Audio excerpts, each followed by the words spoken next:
I met Olivia totally by accident, and it felt like there was some kind of cosmic design behind it. Before I even realized what was happening, I had her phone number. And that same evening I called her up to ask her out. Our bond developed quickly. We texted daily, and she came over to see me all the time. We spent hours watching movies, having deep talks, ordering takeout, and of course, intimacy became a natural part of our time together. But there was always one thing. She would leave around 9 every evening. Every time I asked her to stay the night, she turned me down, saying she needed to get home because of her mom. "You're 24, not 15. I once said, jokingly. "She must realize that you can't live with her forever."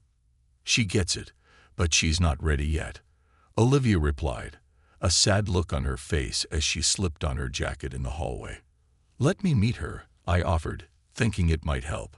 "I'll show her I'm responsible and reliable." "I'll introduce you, just not yet.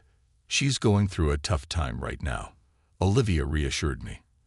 "But she already cares about you, in her own way." I told her you're a breath of fresh air. And I mean it. I really care about you. Her words warmed my heart, and I decided to brush off whatever was going on with her mom. But every time I suggested we do something, whether it was going on a trip, a picnic, or an overnight stay, Olivia always found an excuse. She blamed her mom's anxiety or her unpredictable work schedule that kept her busy on weekends.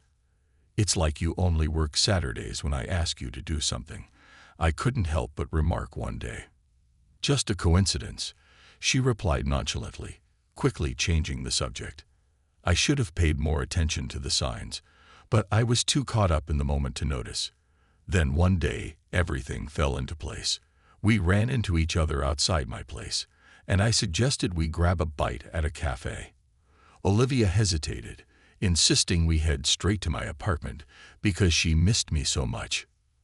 In a cafe, someone approached Olivia and said, "Oh, you're not alone," a familiar voice said, sounding more strained than friendly. "How interesting."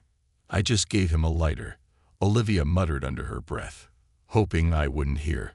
But there was no lighter, and soon enough we said our goodbyes, had dinner, and spent the evening at my place. Despite trying to ignore it, a strange feeling nagged at me.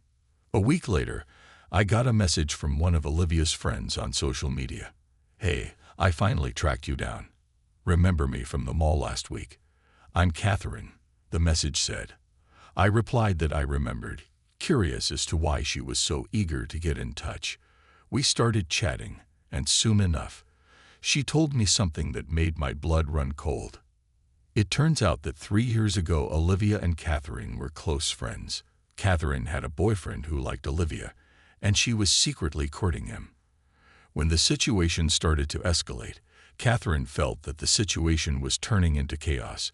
Naturally, this destroyed their friendship, but since they worked together, they could not completely avoid each other. Olivia ended up getting together with the guy. They dated for almost a year, and things were serious. Engagement plans, moving in together, even looking for wedding venues. But one fateful incident changed everything. During an argument while they were driving, Olivia impulsively pushed him, and her finger accidentally jabbed him in the eye. In the split second that followed, he lost control of the car and crashed into parked vehicles. Olivia was minorly injured, but the guy was left permanently disabled. For the past 2 years, she's been his caretaker, cooking, feeding him, and meeting all his needs.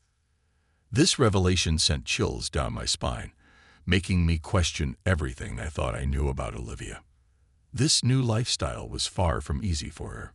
Olivia had to come to terms with the harsh reality that her boyfriend was now disabled, and suddenly, the weight of their relationship and all its responsibilities fell squarely on her shoulders.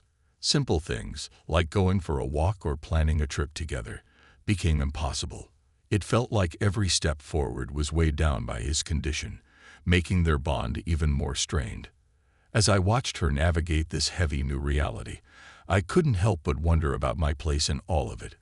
Was I just a distraction for her, a temporary escape from the emotional burden she was carrying? Or was I somehow filling the emptiness left by her previous relationship?